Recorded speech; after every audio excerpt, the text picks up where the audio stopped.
If we surfed a typical 3-hour session once per week, it would take 64 years to reach 10,000 accumulated hours. So how do people become experts in subjects and sports in a lot less time than that? In today's episode, we're going to explore 4 additional criteria identified by research to help you surf better sooner. Rather than just an accumulation of hours, research shows that there are 4 additional criteria that must be met so your practice will actually make you better at the thing you're practicing. Those criteria are repeated attempts with feedback, a valid environment, timely feedback, and not getting too comfortable. We'll contextualize each of these criteria specifically within the domain of surf training, offering actionable strategies for surfers to accelerate their skill development and progress more efficiently towards expertise. Repeated attempts with feedback. Golf professional Bryson DeChambeau reportedly hit 874 driving range balls during the week of the 2025 Masters tournament. Repeated attempts with feedback means practicing a skill many times while receiving information about the performance, like hitting a golf ball and watching where it lands. This action and result helps learners understand what works, adjust their approach, and gradually improve their performance through continual refinement.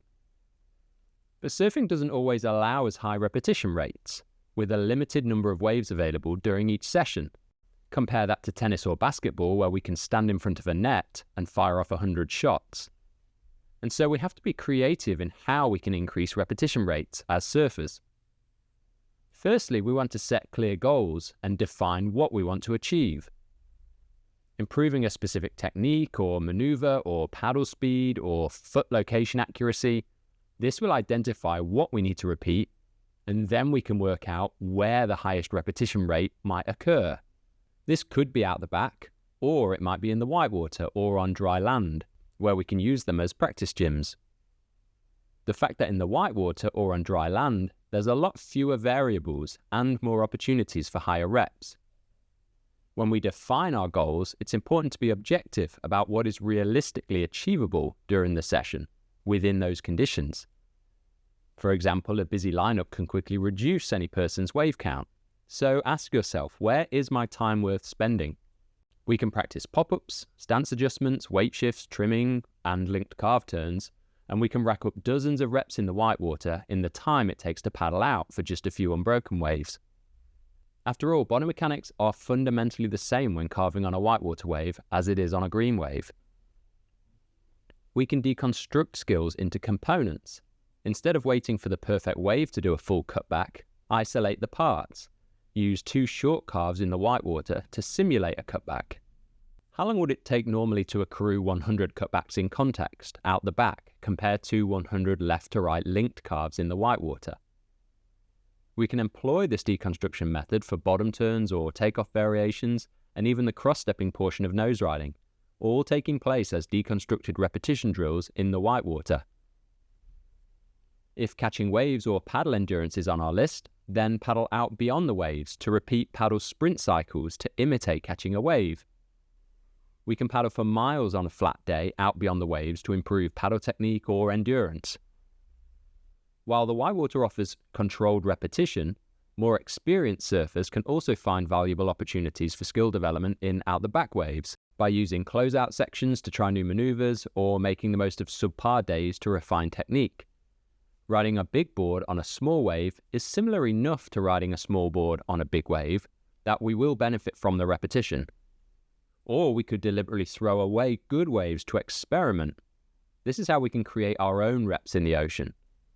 Combined with feedback from video analysis or friends or self-assessment, these approaches allow for meaningful progress even in less predictable conditions. Practice without feedback can be counterproductive, reinforcing bad habits rather than improving skills. To progress effectively, we must plan how we'll get feedback, whether by recording ourselves, using a mirror, or using smartwatch apps to track metrics.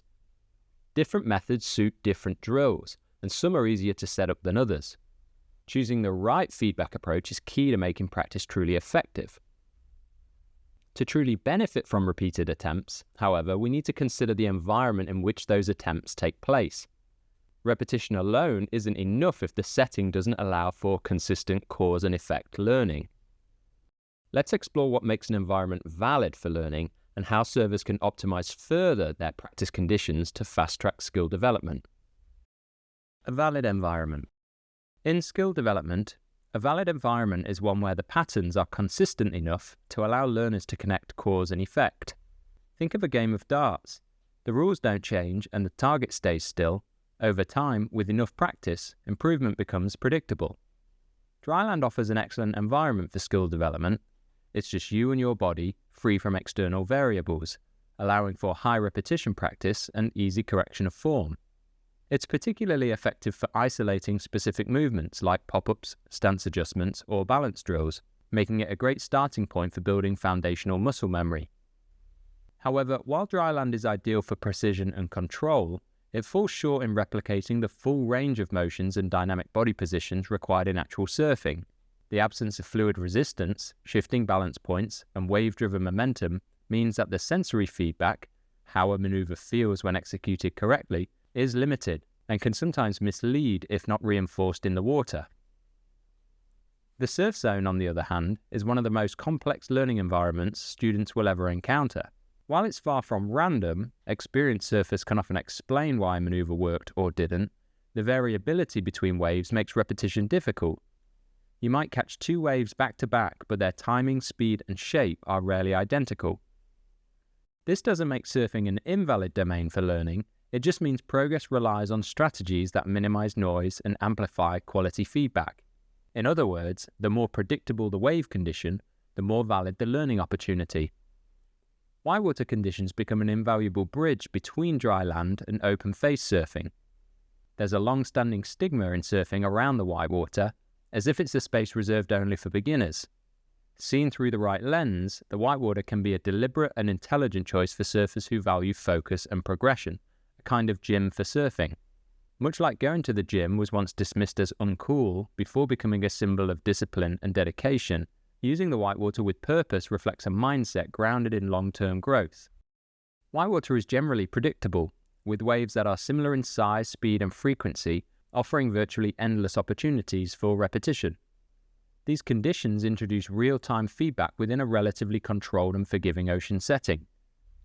While currents, mixed swells, and occasional chop can introduce some variability, focusing on clean, straight, and powerful waves with consistent height and shape maximizes the learning potential. Used together, dry land drills and whitewater practice create a progressive training pathway, first developing movement patterns in a controlled setting, then reinforcing them in a fluid, responsive environment that closely mimics real surfing demands.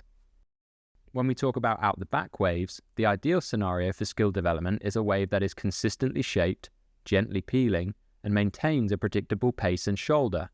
These waves offer high validity for practice because their form allows surfers to anticipate the section, time their maneuvers, and evaluate performance with relatively clear cause and effect. For example, a shoulder-high, clean, slow-breaking wave with minimal wind or chop allows repeated attempts at bottom turns, cutbacks, or trimming, where changes in technique produce reliable results. In contrast, a non-valid or unpredictable green wave might be one that builds quickly or closes out suddenly, leaving us less time to think, plan, or react, or a wave that produces rapidly changing section styles like a soft shoulder to fast wall. Though exciting for experienced surfers, providing a platform for varied maneuvers, it can be challenging to predict for surfers building skills. These kind of waves introduce random variables that muddy the feedback loop. Mistakes might not reflect poor technique, but rather the wave's instability. While such conditions can still promote adaptation and ocean awareness, they're less suited for focused technical refinement and make it harder to gauge real progress. Each day, assess the surf conditions and ask yourself which aspects of the environment offer valid, consistent feedback and which do not. Then choose your drill or goal accordingly. A valid environment is one that gives you reliable feedback repetition to repetition, like a smooth wave face for cutbacks on an offshore day. An invalid environment, like a choppy onshore face, can make the same drill ineffective, though it might be perfect for other skills like foam climbs, if the whitewater is consistently forming. Another example might be a day with big, closing out waves. While other surfers might choose not to paddle out, you can recognize it as a valid environment for working on paddling into waves at the edge of your comfort zone and managing the drop. It can also provide a valid setting for practicing techniques and decision-making when caught on the inside, again at the edge of your comfort zone. So a valid environment provides the structure and consistency needed for learning, but it's feedback that gives those repetitions meaning, and not just any feedback for that matter. Timely feedback. Timely feedback means receiving feedback in the shortest amount possible after taking the shot. The longer the delay, the harder it is for the brain to connect actions with outcomes. So, how can we get clear, immediate feedback after a wave or maneuver? The first step is to stay specific and goal-oriented in what we're trying to improve. A single drill in a predictable environment makes it easier to isolate the success or failure, especially if working alone. This will make isolating the specific feedback much easier. Watch and feel your performance both critically and constructively. Compare to ideal technique or the memory or result of a previous attempt. As humans, we can often be unaware of our true average. The good attempts stick in our memory and we tend to soften the bad ones. Keeping a log or a surf diary is a simple way to cut through the bias and get a clearer picture of how we're really performing, and can be a therapeutic relief when working through frustrations.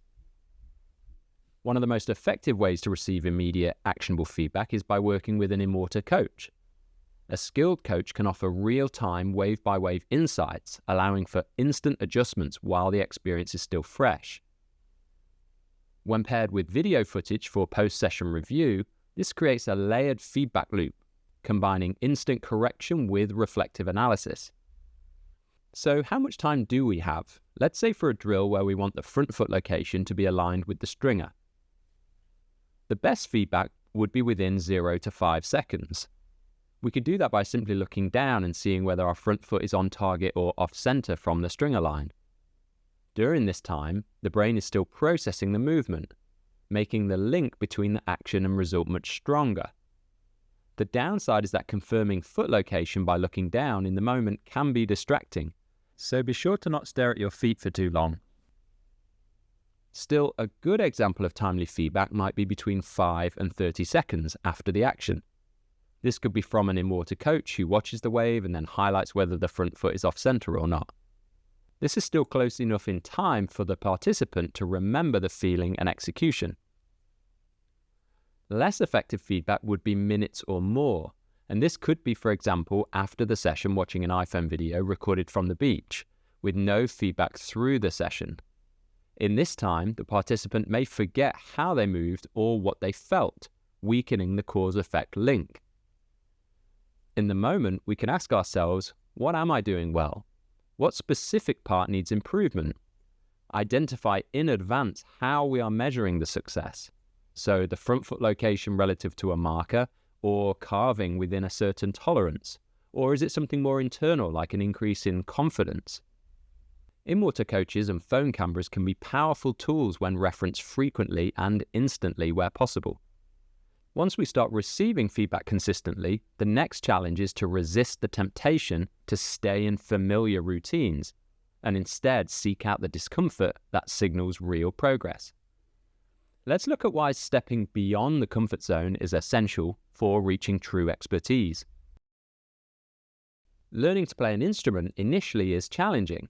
It takes a lot of conscious processing. Later on, it becomes more automatic, and you can do it without much conscious thought.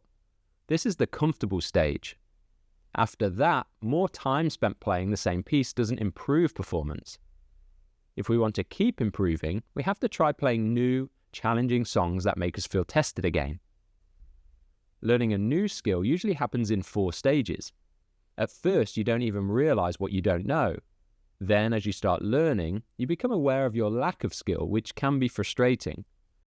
With practice, you improve and can do the skill, but it still takes effort and concentration. Eventually then, the skill becomes automatic. At this stage, it feels easy and satisfying and can bring us lifelong joy if we remain here on this comfortable plateau. If we want to keep moving forward towards expertise, though, we have to see comfort as stagnating. How can we recognize and avoid this? First of all, identify what is easy or comfortable. Does what you're doing require lots of concentration and methodical processing? Deliberately attempt things that you are not good at. Exist in the discomfort and challenge, and be prepared to experience frustration without deterrence. This confirms we're working on areas of weakness. There's a great quote from Olympian Alexei Papas. When you're chasing a dream or doing anything hard, you're meant to feel good a third of the time, okay a third of the time, and crappy a third of the time.